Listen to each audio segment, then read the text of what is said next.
news tonight, House Energy Panel Chair Reynaldo Umali is set to defend the proposed measure that will grant special authority to President Aquino to address the looming power shortage next year.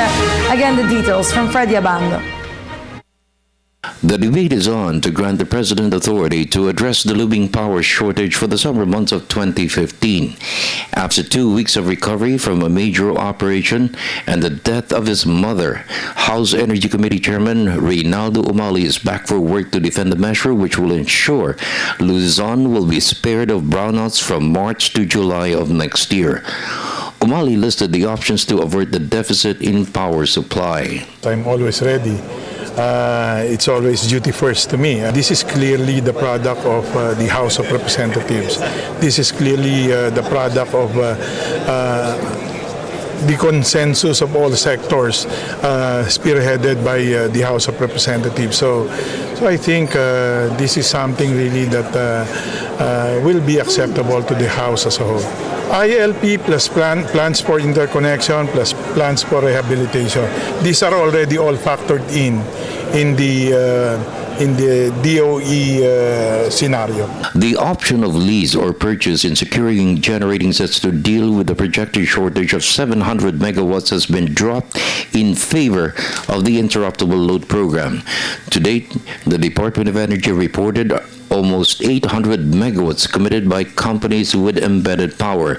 Deadline for submitting of commitments is December 31st.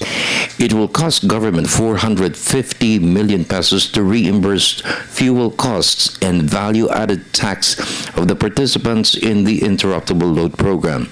It's cheaper compared to the 6 to 9 billion pesos projected if government engaged in the lease or purchase option.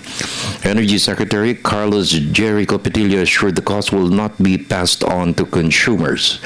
However, Bayan Muna Party List Congressman Neri is still concerned consumers will suffer the burden of paying higher electricity costs. Kung meron tayong brownout, kung tatamaan na tayo, you use the fund.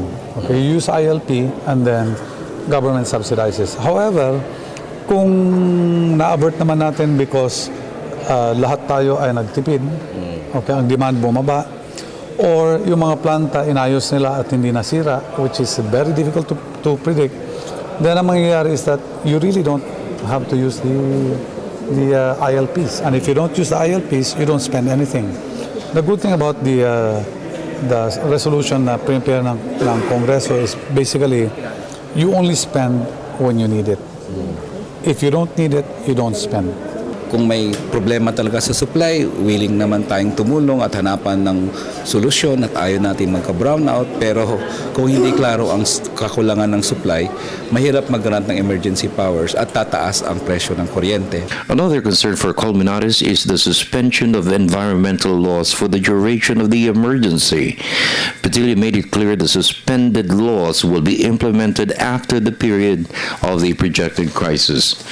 We're not saying that wala nang permits now. It's just saying that fast track muna natin and then to follow na lang yan.